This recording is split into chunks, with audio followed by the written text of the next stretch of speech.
प्रहलाद जी ने कहा ये उस समय की बात है जब हमारे पिताजी तपस्या करने के लिए मंदराचल पर्वत पर चले गए, तब बड़े बड़े लोकपालों सहित इंद्र ने दानवों से युद्ध किया, क्योंकि हिरण्यकश्यप तपस्या में था, और परास्त कर दिया दानवों को। देवराज इंद्र और लोकपाल सब ऐसा सोच रहे थे कि अब हिरण्यकश्यप कभी लौट कर नहीं आएगा, क्योंकि वो तो इतना तपपरायण हो गया कि चींटियां उसे चाट गई है, दीमक लग गई है, वो नहीं आएगा, वो अपने पाप के कारण ही मानो नष्ट हो गया, ऐसा देवराज इंद्र मान रहे थे। देवताओं की बढ़ती हुई शक्ति देख करके दैत्य लोग भाग पड़े, अपने अपने सब निवास स्थान छोड़ करके छुप गए जाकर। अपनी जीत चाहने वाले देवता आक्रमण करके हिरण्यकश्यप देवराज इंद्र के महल में रहता था, भगा दिया था देवराज इंद्र को। वहां आक्रमण करके घेर लिया गया कि जो भी हो परिवार का नष्ट कर दिया जाए। वहां जो सेवक गण थे सबको बंधन में डाल दिया, किसी को मारा, बहुत से तो भाग गए थे। और प्रहलाद जी उस समय गर्भ में थे और कयाधु गर्भवती थी, वो भाग भी नहीं सकती थी। बंधन में उनको भी डाल दिया गया, कयाधु को बांध लिया गया। देवराज इंद्र का मारना नहीं, क्योंकि इसका क्या अपराध है? एक तो स्त्री, दूसरे गर्भवती, हम देवता हैं, ऐसा अपराध नहीं कर सकते। बांध लो इसको और ले चलो इसे। इसके गर्भ में हिरण्यकश्यप का अत्यंत प्रभावशाली वीर्य है। जब ये गर्भ प्रकट होगा तब इसे मार देंगे और कयाधु को छोड़ देंगे। बंधन में डाल दिया गया, कयाधु जी को बांधकर देवराज इंद्र ले जा रहा है। रास्ते में देवर्षि नारद जी मिल गए और देवराज इंद्र से कहा, रुको, तुम्हें पता है तुम जिस गर्भ को मारने की बात करते हो काल की भी सामर्थ्य नहीं कि मार सके, क्योंकि इसके गर्भ में भगवान का साक्षात परम प्रेमी महाभागवत प्रहलाद है। देवराज इंद्र, इस निष्पाप महात्मा का तुम बाल बाका भी नहीं कर सकते। तुम्हारे में किसी भी लोकपाल की सामर्थ्य नहीं कि इस बालक की हानि पहुंचा सके। क्यों? क्योंकि भगवान का महान भक्त है। देवर्षि नारद जी की बात सुन करके प्रणाम किया कयाधु को देवराज इंद्र ने, और कहा कि मैं इस गर्भस्थ भगवत भक्ति की महिमा को नहीं जानता था। हम तो ये समझ रहे थे कि पापी हिरण्यकश्यप का ये वीर है, कोई पापात्मा ही होगा, तो जन्म लेते ही इसे मार डालेंगे। लेकिन ये भगवान का भक्त है, इसलिए मैं गर्भस्थ भक्त को प्रणाम करता हूं। और 4 प्रदक्षिणा की कयाधु को, जहां बंधन में डाले था, बंधन मुक्त किया, प्रणाम किया, 4 प्रदक्षिणा की, फिर प्रणाम किया। क्यों? क्योंकि इसके गर्भ में भगवान का भक्त है, ऐसा मानकर छोड़ दिया। देवता लोग चले गए। देवर्षि नारद जी कयाधु जी को अपने आश्रम पर लिवा लाए और कहा, बेटा तुम बिल्कुल निर्भय होकर इस आश्रम में रहो। जब तुम्हारा पति लौट आएगा तपस्या से, तब हम तुम्हें पुनः उसके समीप पहुंचा देंगे। जैसे अपने पिता के यहां रहा जाता है, ऐसे कयाधु जी निर्भय होकर देवर्षि नारद जी के आश्रम पे रहे।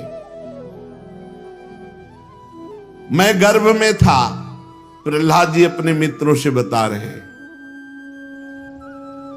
देवर्षि नारद जी बैठ करके भागवती को उपदेश करते और लक्ष्य रखते मेरा, तो मैं गर्भ में ही सीख गया था। देखो, गर्भस्थ शिशु पर बड़ा प्रभाव पड़ता है।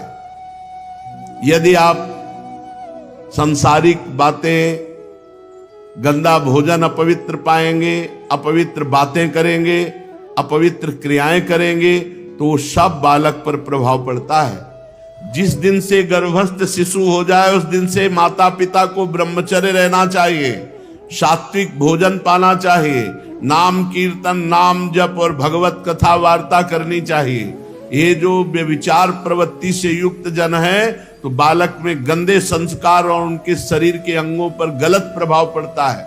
जब बालक गर्भ में आ जाए तो माता पिता को उसी दिन से ब्रह्मचर्य धारण करना चाहिए और ये चरफरे, खट्टे, तमोगुणी, बासी भोजन, अपवित्र भोजन, इसका त्याग कर देना चाहिए। ब्रह्मचर्य से रहे, पवित्र भोजन पावे और रोज कथा सुने भगवान की, चाहे रामचरितमानस, श्रीमद् भागवत, महापुराण या और भी ग्रंथों की चर्चा, तो बालक बड़ा संस्कारी राष्ट्रभक्त होगा। देखो, गर्भस्थ शिशु पर प्रभाव पड़ा अभिमन्यु जी। उत्तरा के गर्भ में थे, अर्जुन जी उपदेश करते तो 6 द्वार भेदन चक्रव्यूह की गर्भ में ही सीख गए थे। यहां गर्भस्थ शिशु प्रहलाद जी पर प्रभाव पड़ा। रोज नारद जी भगवान की महिमा, भगवान की भक्ति, भगवान की कृपा की चर्चा करते, ऐसा लगता कयाधु को सुना रहे, पर लक्ष्य था प्रहलाद जी। तो गर्भ में ही प्रहलाद जी भगवान की महाप्रेममयी भक्ति से युक्त हो गए थे। देवर्षि नारद जी बड़े दयालु सर्वसमर्थ महात्मा हैं। प्रहलाद जी कह रहे हैं, उन्होंने मेरी मां को भागवत धर्म का रहस्य, विशुद्ध ज्ञान दोनों का उपदेश किया और दृष्टि मेरे पे थी, इसलिए गर्भ में ही महाभागवत बन गए प्रहलाद जी। भागवत धर्म का और तत्व ज्ञान दोनों गर्भ में महाभागवत बन गए। बोले बहुत समय बीत जाने के कारण मेरी माता को तो कुछ स्मृति नहीं रही, पर गुरुदेव नारद जी की कृपा के प्रसाद से मेरे में कभी विस्मृति ही नहीं हुई। तत्व ज्ञान और भागवत धर्म दोनों रहस्य हैं और इन दोनों के ज्ञाता है श्री प्रहलाद जी, क्योंकि देवर्षि नारद जी ने गर्भ में ही उपदेश दे दिया। हे दैत्य बालको, यदि तुम लोग मेरी इस बात पर श्रद्धा करो तो वो ज्ञान तुमको भी हो सकता है। जिस भक्ति ज्ञान के प्रभाव से मुझे बार बार मारा जाता है लेकिन मेरा एक बाल भी बांका नहीं होता, वही तुमको भी प्राप्त हो सकता है। क्योंकि चाहे स्त्री हो या पुरुष हो, बालक हो या वृद्ध हो, जो भगवान श्री हरि का आश्रय लेकर भजन करेगा वो निर्भय, निश्चिंत, निशोक, संशय रहित, विपरीत भावना का त्याग ये हो जाएगा। जैसे वृक्षों में फूल लगते हैं, फिर फल लगते हैं, फिर वो बढ़ते हैं, फिर वो पकते हैं, फिर वो नष्ट हो जाते हैं, वैसे ही जन्म गर्भ में, फिर गर्भ की अस्तित्व की वृद्धि होना, फिर शरीर रूप धारण करना, फिर मां के गर्भ से बाहर निकलना, फिर बाल्यावस्था, फिर यौवन अवस्था, वृद्धावस्था, फिर मृत्यु, ये बार बार चक्र चलता रहता है। हे मित्रों, जिसे आत्मज्ञान नहीं है वो इस चक्र में बार बार जन्मता मरता रहेगा। ये शरीर का है जन्मना मरना। जैसे फूल लगना, फल बनना, फिर बढ़ना, फिर पकना, फिर नष्ट हो जाना, ऐसे ही ये गर्भ रहना, गर्भ से बाहर आना, बालक, जवानी, बुढ़ापा, मृत्यु, ये शरीर के लक्षण है, आत्मा के नहीं है। आत्मा नित्य है, शरीर अनित्य है। आत्मा अविनाशी है, शरीर विनाशी है। आत्मा शुद्ध है, शरीर अशुद्ध है। आत्मा एक है, शरीर अनेक है। स्थूल शरीर, सूक्ष्म शरीर, कारण शरीर। आत्मा आश्रय है, शरीर आश्रित है। आत्मा निर्विकार है, शरीर विकारी है। आत्मा स्वयं प्रकाश है, शरीर उससे प्रकाशित है। आत्मा सबका कारण है, सबका कारण है, शरीर क्रिया है। आत्मा व्यापक है, शरीर प्रकट दिखाई देता है। आत्मा असंग है, शरीर आसक्त है। आत्मा आवरण रहित है, शरीर मल विक्षेप आवरण से युक्त है। इस आत्म स्वरूप को समझो। जो आत्म तत्व को जान जाता है वो जन्म मृत्यु के चक्कर से मुक्त हो जाता है। ये जो हमारा जन्म मरण हो रहा है इसका कारण है आत्म स्वरूप को भूलकर शरीर को मैं मान लेना और शरीर के संबंधियों को मेरे मान लेना। यही हमारे जन्म मरण का हेतु है। हे मित्रों, जिस प्रकार स्वर्ण की खान में पत्थर आदि मिले होते हैं, पर पद्धति से वो पत्थरों में से स्वर्ण निकाल लेता है। जिस प्रकार दूध में घी है, पद्धति से दूध में से घी निकाल लिया जाता है, वैसे ही पद्धति से आत्मबोध होता है। आत्मबोध प्राप्त करने के लिए साधन चतुष्टय अत्यंत आवश्यक है। विवेक, सत असत का निर्णय करने वाले को विवेक कहते हैं। वैराग्य, लोक परलोक के भोगों से वैराग्य। शम, इंद्रिय विजयी। दम, मन का दमन करने वाला। तितिक्षा, हर कष्ट, हर अपमान, हर द्वंद्व सहने वाला। उपरति, लोक परलोक के भोगों में बिल्कुल कोई भी रुचि नहीं, भोग बुद्धि नहीं। शम, दम, तितिक्षा, उपरति।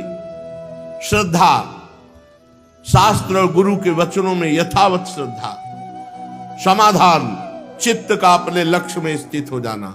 मुमुक्षता, मैं मुक्त होना चाहता हूं। ये साधन चतुष्टय और षट संपत्ति जिसके जीवन में होती है वही आत्मज्ञान प्राप्त करता है। और कुछ समझ में ना आवे, राधा राधा राधा राधा राधा सब कुछ प्राप्त हो जाएगा। देख लेना, निरंतर नाम जप करो, सब कुछ प्राप्त हो जाएगा। अरे राम राम नहीं कह पाए, मरा मरा शुरू किया तो ब्रह्म ऋषि हो गए। भाई, तुम राधा राधा जानबूझ करके भाव से जपोगे, तुम्हें ब्रह्म ज्ञान नहीं हो जाएगा, तुम्हें संसार से वैराग्य नहीं हो जाएगा, तुम सहनशील नहीं बनोगे, तुम में तितिक्षा नहीं आ जाएगी, तुम्हारे चित्त का समाधान नहीं हो, सब हो जाएगा। जो आत्मज्ञान प्राप्त कर लेता है वो ब्रह्म पदवी को प्राप्त हो जाता है। आचार्यों ने मूल प्रकृति, महत्त्व, अहंकार और पंच तन्मात्राएं, शब्द, स्पर्श, रूप, रस, गंध, इन 8 तत्वों को माया बताया है, प्रकृति बताया है। 3 गुण प्रकृति के हैं, सतोगुण, रजोगुण, तमोगुण। और 16, 5 ज्ञानेंद्रियां, 5 कर्मेंद्रियां और 1 मन और 5 महाभूत। ये सब समुदाय माया का है। मूल प्रकृति, महत्त्व, अहंकार, शब्द, स्पर्श, रूप, रस, गंध, ये 8, सतोगुण, रजोगुण, तमोगुण, त्रिगुणात्मिका माया और उसके 16 विकार, 5 ज्ञानेंद्रियां, 5 कर्मेंद्रियां, 5 महाभूत और 1 मन। ये है पूरा समुदाय जिसमें हम फंस गए। इन सबको प्रकाशित करने वाला आपका स्वरूप है आत्मा, आपका स्वरूप है, आप हैं वो। इस माया के समुदाय से 3 देह बन गए, स्थूल देह, सूक्ष्म देह और कारण देह। और इसी देह में अपना मैंपन हो गया, यही हमारी दुर्गति का कारण हो गया।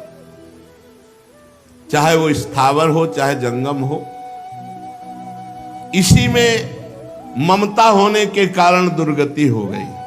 अंतःकरण इंद्रियां ये अनात्म वस्तु है, आत्मा नहीं है। जब गुरु कृपा से भजन करोगे और विवेक ज्ञान जागृत होगा, तब ये अनुभव होता है कि मैं आत्मस्वरूप हूं, मैं देह नहीं हूं। आत्मा सब में विराजमान है, वो इन शरीरों से बिल्कुल अलग है, पृथक है। इसीलिए कोई वैज्ञानिक अल्ट्रासाउंड, सिटी स्कैन, एक्सरे आदि से नहीं निकाल सकता कि अरे सूक्ष्म ही शरीर को नहीं निकाल सकता, मन बुद्धि चित्त अहंकार को, फिर कारण स्वभाव और फिर सबसे परे आत्म तत्व। एक आए थे साधक को पूछ रहे थे कि जब इस शरीर में आत्मा है तो कहां है? बस इतने जान गए तो जीवन मुक्त हो गए ना। आत्मा है तो कहा है? मैं ढूंढना चाहता हूं, मैं पाना चाहता हूं। किसको? बोले आत्मा को। कभी नहीं मिलेगी। क्यों? क्योंकि वो तुम हो, वो तुम हो, जिसे खोजना चाहते हो तुम हो। तो तुम जो नहीं हो उससे पहले अलग हो।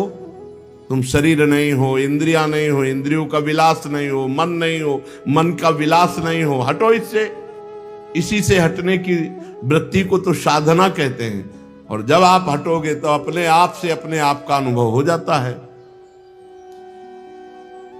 प्रहलाद जी कह रहे हैं, मित्रों शुद्ध बुद्धि से धीरे धीरे इन शरीरों से राग हटावे और इन शरीरों की उत्पत्ति, स्थिति और विनाश का चिंतन करे कि मरेगा शरीर, नष्ट होगा। इस उतावली न करे तो इससे क्या होगा, धीरे धीरे तुम्हारा शरीर राग नष्ट होगा। कोई भी कार्य करे धीरे धीरे आराम से करे, उतावलापन करे। आज ही हम कसम खाते हैं ऐसा नहीं करेंगे तो कोई तुम भीष्म प्रतिज्ञा निर्वाह करने वाले थोड़ी हो। महीना 15 दिन, 2 दिन, 4 दिन, 10 दिन फिर फिसल जाओगे। धीरे धीरे क्रमशः धीरे धीरे विषयों का त्याग करे और जिनका त्याग कर दे दोबारा जीवन में उनका कभी प्रयोग न करे। ये जागृत, स्वप्न और सुषुप्ति, ये 3 बुद्धि की वृत्तियां हैं, हमारी नहीं। ना हम जागृत, ना हम स्वप्न, ना हम सुषुप्ति। कल एक पूछ रहे थे कि स्वप्न में ऐसा ऐसा, उसका मतलब क्या होता है? स्वप्न में ये आता है, वो आता है। तो ये स्वप्न विचारों के वालों के पास जाओ तो तुम्हें कुछ मिल जाएगा समझने को। हमारे पास तो नहीं मिलेगा, क्योंकि हम जागृत की सत्ता नहीं मानते, तो स्वप्न की क्या सत्ता माने? जागृत, स्वप्न, सुषुप्ति, ये तीनों बुद्धि की अवस्थाएं, आत्मा की नहीं। बोले स्वप्न में वो ऐसा ऐसा, अरे सब मन का नाटक है। वही महात्मा बन जाएगा, वही गुरु बन जाएगा, वही भगवान बन जाएगा। मन के सिवा स्वप्न में कुछ नहीं है। कभी कभी पवित्र अंतःकरण में भागवतिक संकेत उसी मन, अरे मन इंद्रियाणाम मनश्चास्मि, मन कौन है? बोले इंद्रियों में मन मैं हूं, भगवान श्री कृष्ण कह रहे हैं। अपवित्र है इसलिए समझ नहीं पा रहे, पवित्र हो गए तो भगवत स्वरूप हो गया। बोले स्वप्न में हमारे अमुक महात्मा, वही मन है। बोले वो महात्मा नहीं थे, अरे मन ही तो परमात्मा है। इंद्रियाणाम मनश्चास्मि, कोई भी रूप धारण कर सकता है। जागृत, स्वप्न, सुषुप्ति ये मेरी अवस्थाएं नहीं है, ये बुद्धि की अवस्था है।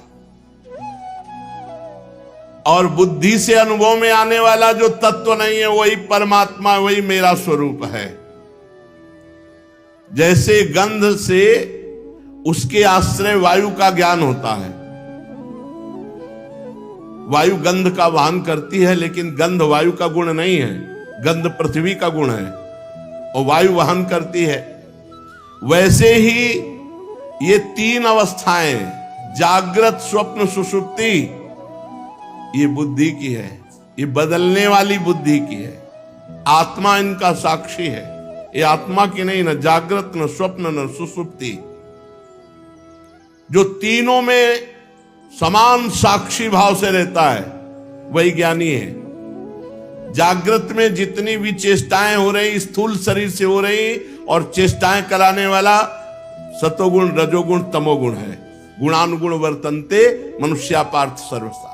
और जो स्वप्न है वो एक मन जो निद्रा में नहीं डूबा, वो प्रपंच रच देता है, अच्छा बुरा, जैसा सुखद दुखद। और जो सुषुप्ति है उसमें बुद्धि भी लीन हो जाती है, गाढ़ सुषुप्ति में बुद्धि भी लीन। लेकिन मैं सोया, ये बोध किसको रहा? वो आत्मा साक्षी ये अनुभव कराता है, आज मैंने ये किया, आज मैंने ये खाया पिया, आज मैं सोया, आज मैंने स्वप्न देखा। तो ये भ्रम से वो मान रहा है, लेकिन यहां संकेत मिलता है कि वो साक्षी तीनों में जग रहा था, जागृत में भी, स्वप्न में भी और सुषुप्ति में भी। गुणों और कर्मों के कारण होने वाले जन्म मृत्यु का ये चक्र आत्मा को शरीर आसक्ति के कारण प्राप्त होता है। खास बात, ये शरीर आसक्ति के कारण दुर्गति हो रही है। ये अज्ञान मूलक बिल्कुल मिथ्या है। जैसे स्वप्न का शरीर मिथ्या है, पर स्वप्न में चाकू मारी जा रही तो दुख का अनुभव होगा। कब तक? जब तक जगोगे नहीं। जग जाओगे न चाकू, न मारने वाला, न कोई कटने वाला कोई शरीर का अंग। बढ़िया सैया में सोया हुआ है, पर स्वप्न में उसे दिखाई दे रहा है कि हमारे शरीर को कोई काट रहा है। ना शरीर कट रहा है, ना कोई काटने वाला है, ना कोई पीड़ा है, पर पूरी पीड़ा हो रही है। ये जब तक जगेगा नहीं तब तक पीड़ा नहीं मिटेगी। ऐसे इस जागृत अवस्था में देहाभिमान के कारण ये सुख दुख मान अपमान, जब तक ज्ञान में जगोगे नहीं तब तक ये दुख दूर होने वाला नहीं। इसलिए मित्रों, प्रहलाद जी कह रहे, तुम लोगों को सबसे पहले इन गुणों के अनुसार होने वाले कर्मों के बीज को नष्ट कर देना चाहिए। ये शरीर तुम नहीं हो, तुम्हारे द्वारा कर्म नहीं हो रहे, केवल तुम अहंकार करते हो, इसलिए तुम्हें भोगना पड़ता है ये यंत्रारूढ़ानि मम मायया। सतोगुण रजोगुण तमोगुण से गुण प्रेरित करते हुए अंतःकरण में कर्म करवा रहे हैं, पर आप कर्ता भाव से हो गए, इसलिए आपको अवश्य में भोक्तव्यम कृतम कर्म शुभाशुभम, फिर आपको भोगना पड़ेगा। जो शरीर राग मिटा देता है, कर्मों का कर्ता भाव मिटा देता है, भोक्ता भाव मिटा देता है, तो इसे ही योग कहते हैं। दूसरे शब्दों में इसे ही भगवत प्राप्ति कहते हैं, इसे ही परमात्मा से मिलन कहते हैं। यूं तो इन त्रिगुणात्मक कर्मों की जड़ उखाड़ फेंकने के लिए, बुद्धि वृत्तियों का प्रवाह बंद कर देने के लिए वेदों में, शास्त्रों में, पुराणों में बहुत से साधन बताए गए हैं, पर सर्वश्रेष्ठ साधन है भगवान श्री हरि का स्मरण, नाम जप, उनकी सेवा। पकड़ लो। प्रहलाद जी कह रहे हैं, यूं तो माया से मुक्त होने के लिए शास्त्रों साधन बताए गए, पर बहुत सरल, सर्वश्रेष्ठ, निर्भय, भय शून्य मार्ग है। भय शून्य इसलिए, इसमें करो सदा तिनकै रखवारी, जिम बालक राखे महतारी। इसमें भगवान का पूर्ण सहारा है और वो रक्षा करते हैं। क्या? खूब नाम जप करो और सर्वशक्तिमान भगवान की सेवा, उनका आश्रय, उनके लीला गुणों का श्रवण, इससे शुद्ध होकर बुद्धि आत्म स्वरूप का बोध हो जाता है। बुद्धि शुद्ध हुई तो जैसे दर्पण साफ हुआ तो अपना प्रतिबिंब दिखने लगा, ऐसे अनुभव होता है आत्मस्वरूप का। बुद्धि वो ऐसी प्रवीण ज्ञानमयी हो जाती है, ज्ञान नेत्र प्रकाशित हो जाते हैं, उन्हीं नेत्रों से आत्मस्वरूप का बोध होता है। ये कैसे किया जाए कि हमारा निरंतर भजन बने, हरिचरण आश्रय दृढ़ हो जाए, बुद्धि शुद्ध हो जाए।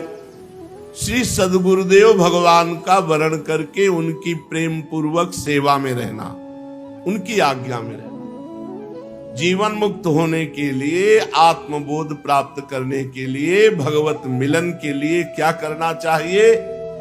तो बोले गुरु का वरण करके, गुरुदेव का आश्रय लेकर प्रेम पूर्वक उनकी सेवा, गुरुदेव की सेवा, गुरु आज्ञा पालन।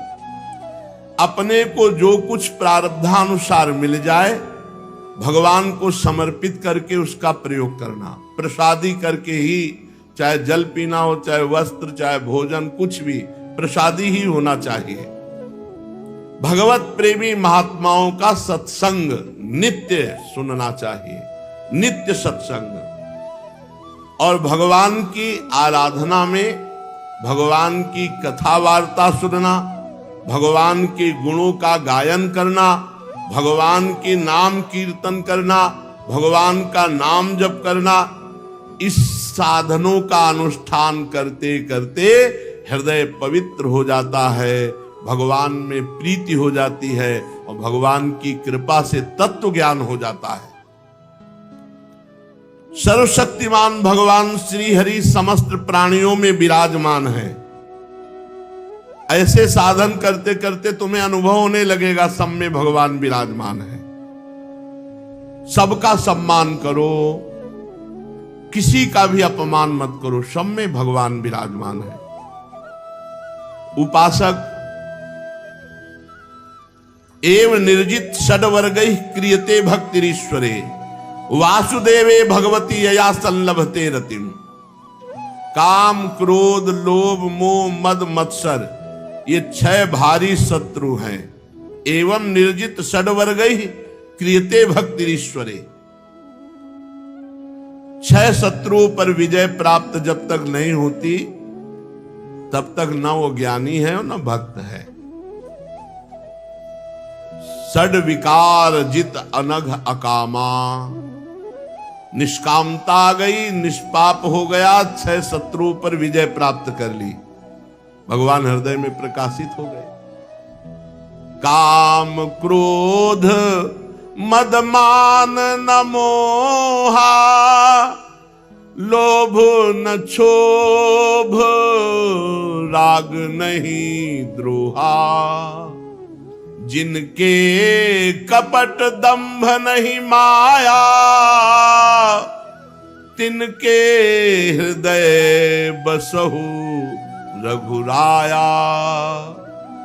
श्री प्रहलाद जी महाराज के हरि सर्वेषु भूतेषु भगवानास्त ईश्वरः इति भूतानि मनसा कामस्तै साधु मानयेत्। जो सब में भगवान विराजमान देख रहा है वही साधु है। जो काम, क्रोध, लोभ, मोह, मद, मत्सर इन पर विजय प्राप्त कर लिया वही साधु है। जो भगवान की भक्ति में मगन रहता है, खूब नाम जप करता है, वो इन दोषों पर विजय प्राप्त कर लेता है। उसे वासुदेवे भगवती यया संलभते रतिम। भगवान श्री कृष्ण में अनन्य भक्ति, प्रेममयी भक्ति, प्रेममयी अवस्था प्राप्त हो जाती है। किनको? जो गुरु का आश्रय लेकर उनकी प्रेम पूर्वक सेवा करते हैं, अपने को जो कुछ मिल जाए सब भगवत प्रसादी करके भगवान को अर्पित करके प्रयोग करते हैं। भगवत प्रेमी महात्माओं का रोज सत्संग करते हैं। भगवान की आराधना में भगवान की लीला कथा सुनना, गुण कीर्तन करना, नाम कीर्तन करना, नाम जप करना, सब में भगवान का दर्शन करना और 6 विकारों पर विजय प्राप्त कर लेना, इससे भगवान के चरणों में अनन्य प्रेममयी स्थिति प्राप्त होती है। जब भगवान के लीला चरित्रों का गायन करते हुए ऐसा उद्रेक हो कि आंखों में आंसू आ जाए, कंठ अवरुद्ध हो जाए, रोम रोम पुलकित हो जाए, संकोच छोड़कर जोर जोर से भगवान के नाम को चिल्ला चिल्ला कर गाना, नाचने लगना।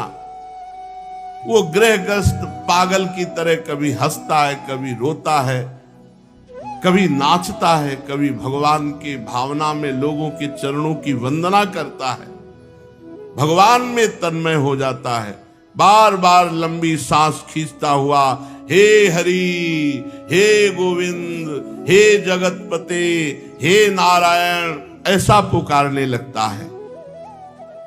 तो भक्ति योग के महान प्रभाव से उसके सारे कर्म बंधन छिन्न भिन्न हो जाते हैं और वो भगवत स्वरूप हो जाता है। जन्म मृत्यु कराने वाले कर्म बीज भस्म हो जाते हैं। वो जीवन मुक्त हो गया, भगवान को प्राप्त कर लिया। कभी कभी भाव में भर कर वो रो रो कर पुकार, हे गोविंद, हे कृष्ण, हे जगतपते, हे हरि। ऐसे महान भक्ति योग के प्रभाव से उसके जन्म मृत्यु कराने वाले सारे कर्म बीज भस्म हो जाते हैं और वो जीवन मुक्त महापुरुष भगवत प्राप्त हो जाता है। हे मित्रों, प्रहलाद जी कह रहे, हे मित्रों, भाइयों, ये संसार एक अशुभ दलदल है।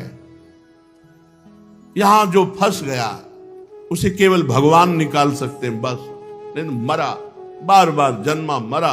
यहां से बचने का एकमात्र उपाय भगवान स्वयं कह रहे, दैवी हेषा गुणमयी मम माया दुरत्तया मामेव ये प्रपद्यन्ते माया में ताम तरन्ति ते। जो मेरी शरण में आ गया बच गया। भगवान, एकमात्र भगवान बचा सकते हैं।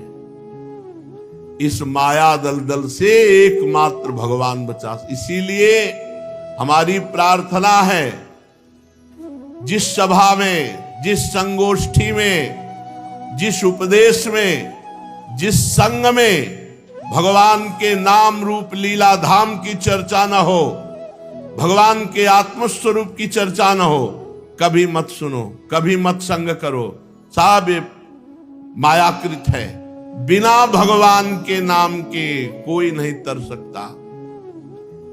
विनिश्चितम बदामि तेन अन्यथा वचांस में हरिम भजन्ते नरा। जब तक भजन नहीं करोगे, ये सब बड़े बड़े ऋषि मुनि भगवान का भजन करेंगे, छूछा इधर उधर, ये सब प्रपंच है, सब माया का नाटक है। किसकी सामर्थ्य है? किसकी सामर्थ्य है? जब वशिष्ठ जैसे महापुरुष भी कह रहे हैं, सुनो भरत भावी प्रबल बिलख कहो मुनिनाथ, हानि लाभ जीवन मरण जस अपजस विधिहान। ये आज संसार के कर्म चक्र को बदलने का ठेका लेते हैं लोग। एकमात्र इस दलदल से केवल श्री भगवान निकाल सकते, केवल श्री भगवान। अगर भक्तजनों की महिमा गाई गई तो इसी बात की, वो भगवान के नाम में, रूप में, लीला में, चरणों में रति प्रदान करते हैं। निकालने वाले श्री भगवान ही है, कोई दूसरा ऐसा नहीं कि निकाल सके। जिन्होंने फंसाया वही छुड़ा सकते हैं, किसी की सामर्थ्य नहीं। इसलिए हे मित्रों, प्रहलाद जी कह रहे हैं, इस संसार चक्र को मिटा देने वाले श्री भगवान का आश्रय लो और उनका भजन करो। तुम लोग अपने हृदय में ही देखो, हृदयेश्वर भगवान बैठे हुए हैं, उन्हीं का भजन करो। असुर कुमारों, अपने हृदय में ही आकाश के समान नित्य विराजमान भगवान का भजन करने में कौन सा परिश्रम की बात है? कौन सा रुपया खर्चा हो रहा है? राधा राधा कृष्ण कृष्ण हरि हरि कहने में क्या परेशानी हो रही? लेकिन पापवंत कर सहज स्वभाव, भजन मूर्ति भावन काओ। जो पे दुष्ट हृदय सोई होई, मोरे सन्मुख आओ की सोई। ये पाप आचरण बन गए, भजन में रुचि नहीं होती, नाम जप नहीं कर सकते। नौटंकी नाटक में बड़ा विश्वास है। अरे विश्वास कीजिए, आप धैर्य पूर्वक समझिए। भगवान धन्वंतरी रूप लेकर के आयुर्वेद का प्रकाश किया। रोगों की निवृत्ति के लिए औषधि रूपी प्रायश्चित है। बड़े बड़े रोग हैं तो डॉक्टर हैं, औषधियां हैं। मंत्रानुष्ठान स्वयं करके, सकामता पूर्वक मंत्रानुष्ठान करके कुछ मात्रा में अपने प्रारब्ध को, वो भी जो हल्का है, उसे दबाया जा सकता है। प्रबल प्रारब्ध को कोई तपस्या के द्वारा भी नहीं रोक सकता। नहीं, तितली की गुदा में कांटा डालने के कर्म का प्रारब्ध जब बना तो सूली पड़ी थी मांडव्य ऋषि के, और वहां जैसे छोड़ दिया था वैसे काटी गई, निकली नहीं। इतने बड़े महान तपस्वी, बाल ब्रह्मचारी, पूरे जीवन भगवान के भजन में मस्त रहने वाले भीष्म पितामह 6 महीना बाणों की सही। अभी आज छूछा में पता नहीं कौन सा सिद्धि इनको प्राप्त हो गई है। बड़े बड़े महात्मा, बड़े बड़े ऋषि जन, बड़े बड़े सिद्ध जन प्रारब्ध शरीर का भोगे। हे प्रहलाद जी कह रहे, हे भाई, इस दलदल से निकलने के लिए एकमात्र उपाय भगवान का भजन करो, भगवान का आश्रय ले लो। भगवान को रिझाने में कौन से तुम्हारे पैसा लग रहे हैं, कौन सा परिश्रम? राधा राधा राधा राधा। प्रहलाद जी कह रहे हैं भगवान की प्राप्ति का उपाय ना करके भोगों को इकट्ठा करना, राम राम राम। कितनी बड़ी मूर्खता है, कितनी बड़ी मूर्खता है कि इस अमूल्य जीवन में भगवान नाम तो इकट्ठा नहीं किया, और जो इकट्ठा किया मर के जब जाओगे तो पाई भर तुम्हारे साथ नहीं जाएगा। ये धन, ये स्त्री, ये पशु, ये पुत्र पुत्री, महल, पृथ्वी, घोड़ा गाड़ी, खजाना, भांति भांति की सामग्रियां, ये सब यहीं रह जाएंगे, तुम्हारे साथ कुछ नहीं जाएगा। जाएगा तो तुम्हारा शुभ कर्म, अशुभ कर्म, या इन दोनों से परे भगवान का भजन। अरे इस क्षण भंगुर देह में भगवत प्राप्ति कर लो। इस लोक की संपत्ति जैसे नाशवान है, ऐसे ब्रह्मलोक तक सब नाशवान है, मायामय है। भगवान का नाम जप करो, नाम जप से ही परम कल्याण है, अप्सराओं से कल्याण नहीं है। कितने अप्सराओं को भोगे हाय हाय करके फिर दुर्गति को प्राप्त हुए। लोक लोकांतर के भोग एक स्वाप्निक भोग है। इसलिए हे निर्दोष मित्रों,